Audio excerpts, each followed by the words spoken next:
Bom dia, pessoal! Estamos aqui para mais um vídeo das dicas da Sula. Espero que me perdoem pela demora na postagem de vídeos, mas estou com a vida bem atribulada. Tenho muitas atribuições, muitas coisas para fazer e acabo me perdendo e não consigo gravar vídeo para vocês. Mas estou aqui hoje para mais uma dica da Sula. Eu venho aqui para informar que eu vou retirar do ar os 2 vídeos anteriores com relação à reconvenção, à distribuição da reconvenção, porque houve nova alteração, pelo Tribunal de Justiça do Estado de São Paulo com relação à distribuição da reconvenção. Como bem foi lembrado pela inscrita Mariana Alves, agradeço desde já pela contribuição, amo a contribuição de vocês, isso me ajuda muito, enriquece muito meus vídeos, muito obrigada.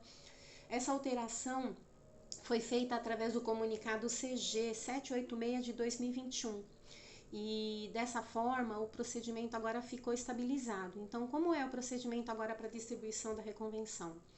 O TJSP resolveu acolher o que está no CPC 2015.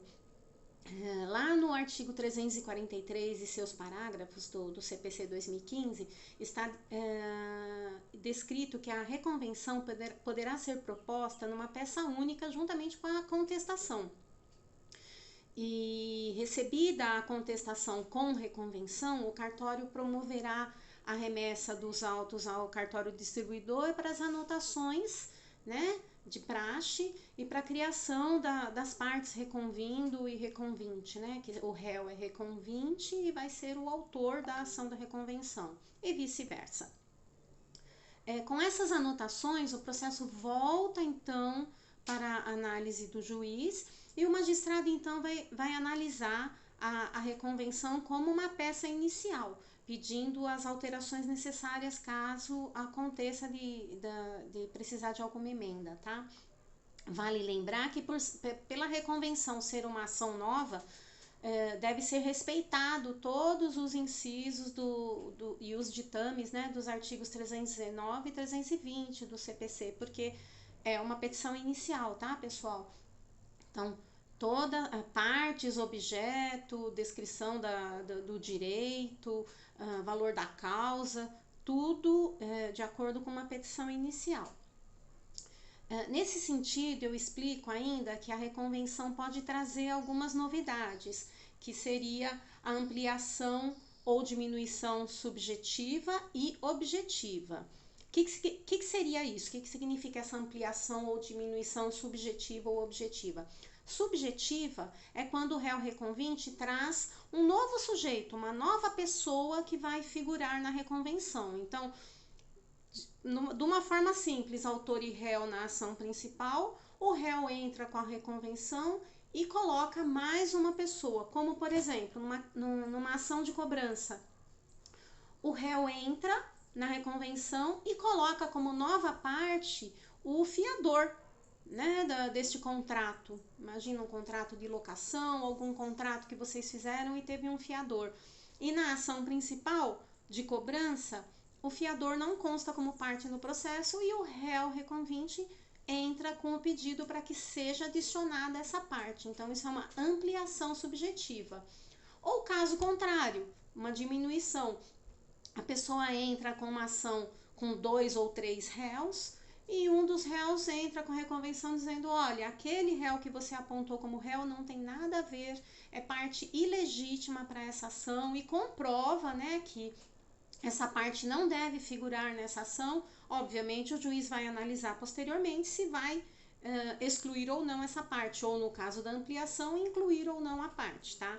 Mas são todas questões que serão decididas pelo juiz, mas que devem estar bem claras na reconvenção, tá bom? No caso da ampliação ou diminuição objetiva, significa que vai estar tirando ou acrescentando um objeto da ação. Um objeto da ação é aquilo que está sendo discutido na ação. Então, imagina numa ação de indenização por danos morais, que uma pessoa entrou contra a outra, e o réu entra e fala, não, mas espera lá, eu também tive dano moral ou dano material, e eu quero sim que o autor, que no caso vai ser o réu reconvindo, seja condenado a me pagar a indenização. Então, ele está ampliando o objeto da ação, não é só o que a ação principal está pedindo, mas ele também quer uma indenização por conta do dano que ele sofreu. Esse dano, obviamente, não foi contado lá na ação inicial e ele deve explicar direitinho na reconvenção, trazendo os motivos e os direitos pelo qual ele deve receber essa indenização. Então, isso é uma ampliação de objeto. Ou diminuição.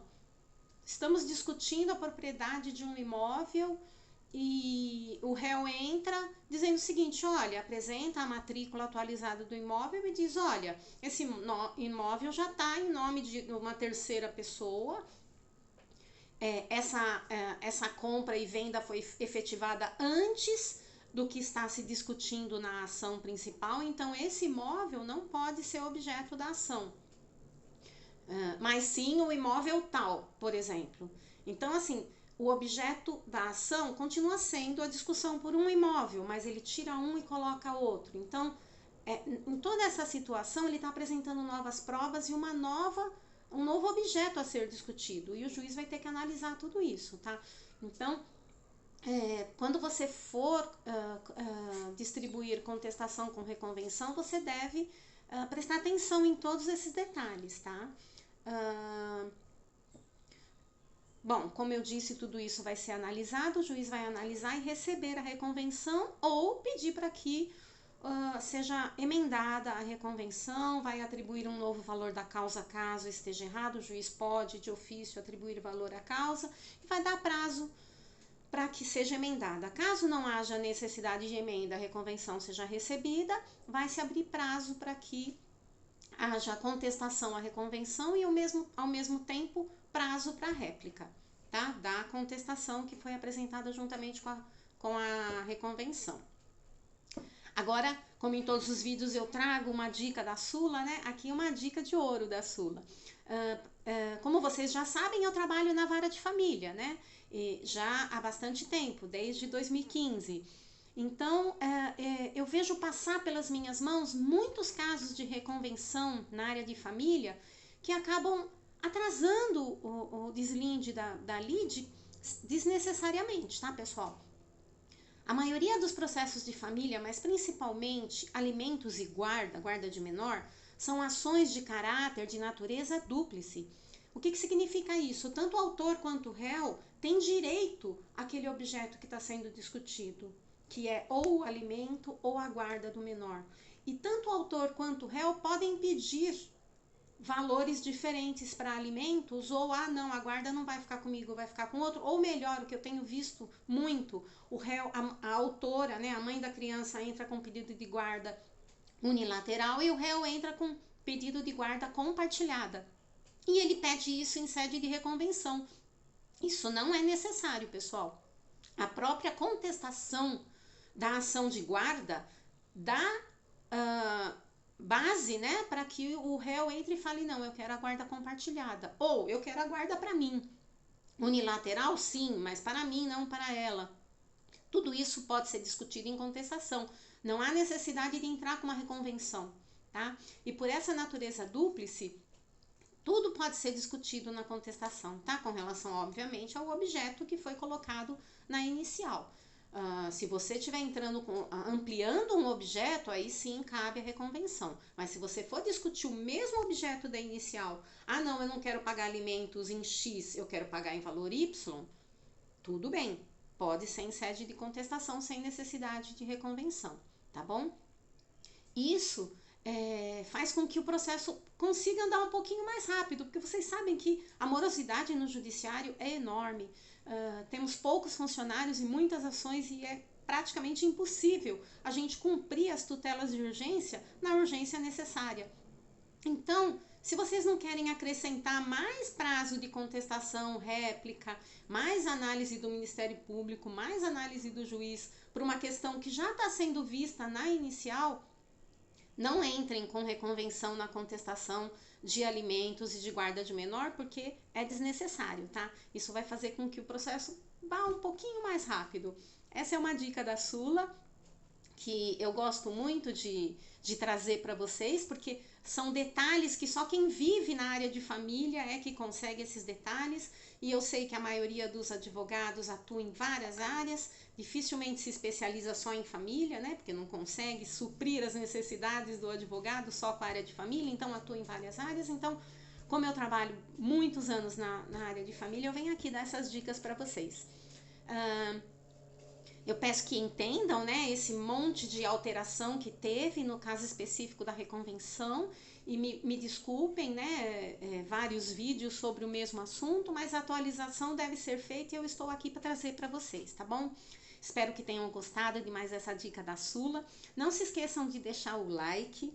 E deixem também seus comentários, porque olha só como os comentários de vocês enriquecem os meus vídeos, enriquece o meu conhecimento também. Vocês estão aí para me ajudar da mesma forma que eu tô aqui para ajudar vocês. Agradeço muito. Não se esqueçam de se inscrever no meu canal, deixem o seu like, me visitem lá no Instagram. Eu costumo deixar algumas dicas lá no Instagram, mas bem rapidinhas, bem simples.